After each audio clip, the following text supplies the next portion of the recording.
Voici les notes de cours sur le chapitre d'algèbre. Faisons un retour sur des notions vues l'année passée. La somme est le résultat de l'addition. Les termes, par exemple 8 plus 5, ce sont des termes, et égale 13, 13, c'est la somme. On retrouve aussi les termes dans la soustraction, dont la réponse est la différence. Dans une expression algébrique où on retrouve des additions et des soustractions, nous allons aussi retrouver des termes. Dans cette expression algébrique, dans cet exemple, il y a 3 termes. Donc, chaque terme est séparé par une addition ou une soustraction. Donc, le premier terme, 2x. Le deuxième terme, 3y. Étant donné qu'il est négatif, on va prendre le négatif avec lui. Et le troisième terme, le 7. Si je fais référence à ce qu'on faisait l'année passée, donc par exemple, 5 moins 2 plus 7, on aurait ici 3 termes. Rappelez-vous, quand on a vu les entiers l'année passée, on peut transformer une soustraction en addition de l'opposé. Donc ici, on aurait pu voir 5 plus moins 2 plus 7. Donc ça explique pourquoi le deuxième terme de notre exemple, le moins 3y, on a utilisé vraiment le moins 3y comme étant un terme. Dans une expression algébrique, on va retrouver 2 sortes de termes. Il y a le terme constant et le terme algébrique. Donc, dans le terme constant, constant, ça veut dire qu'il ne variera pas, donc il n'y a pas d'inconnu dedans.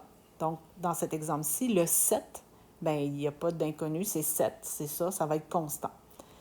Terme algébrique, là, on aura une inconnue à l'intérieur. Donc, dans ce cas-ci, le moins 2x, bien, x pouvant prendre plusieurs valeurs, x, c'est notre variable, donc celui-là sera un terme algébrique. Le coefficient, c'est le nombre qui sera devant notre inconnu. Donc, par exemple, dans ce cas-ci, moins 2x, le nombre, moins 2, sera le coefficient dans ce terme algébrique-là. Une expression algébrique peut avoir un seul terme ou en avoir plusieurs. Donc, s'il y a un seul terme, on dira que c'est un monôme. S'il y a plusieurs termes, on dira que c'est un polynôme. Il faut toujours garder en tête que notre inconnu, c'est un nombre qu'on ne connaît pas.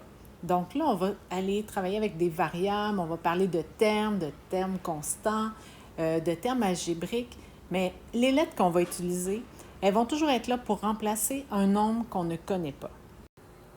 X est le nombre que je ne connais pas. 2 fois ce nombre, c'est 2x. 3 fois ce nombre, 3x.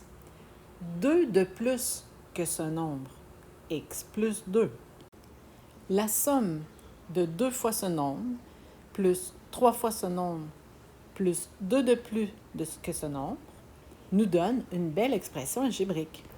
Dans cet exemple, on réfère toujours à x, qui est le nombre qu'on avait au début. Donc, à chaque fois que j'ai utilisé la lettre x dans cette expression algébrique, je faisais toujours référence au nombre que je ne connaissais pas au départ. Si je veux parler d'un autre nombre, je vais devoir utiliser une autre lettre. La somme d'un nombre que je ne connais pas et deux fois un autre nombre que je ne connais pas. J'ai utilisé 2 lettres différentes parce que je parlais de 2 nombres différents. Ce qui m'amène à vous parler des termes semblables. Les termes semblables, c'est des termes qui auront les mêmes variables affectées des mêmes exposants.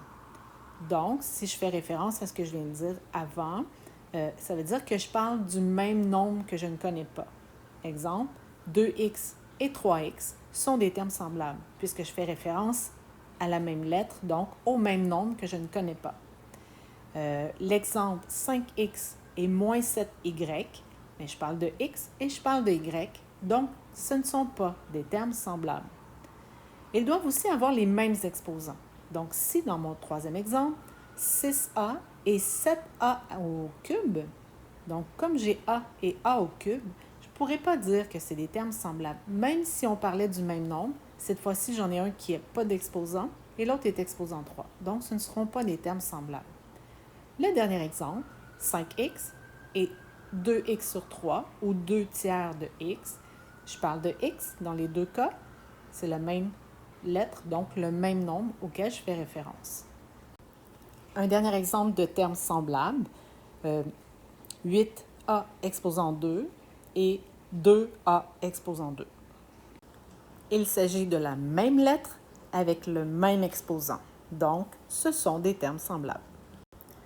Disons que j'ai 2 fois un nombre, plus 3 fois un nombre, plus 6 fois un nombre, plus 4 fois un nombre. Est-ce que je peux simplifier ça? Vous remarquez que je fais toujours référence au même nombre. Dans mon exemple, j'ai pris 5. Donc, 2 fois 5, ça veut dire 5 plus 5. 3 fois 5, ça veut dire 5 plus 5 plus 5. 6 fois 5, 5 plus 5 plus 5, plus 5 plus 5 plus 5.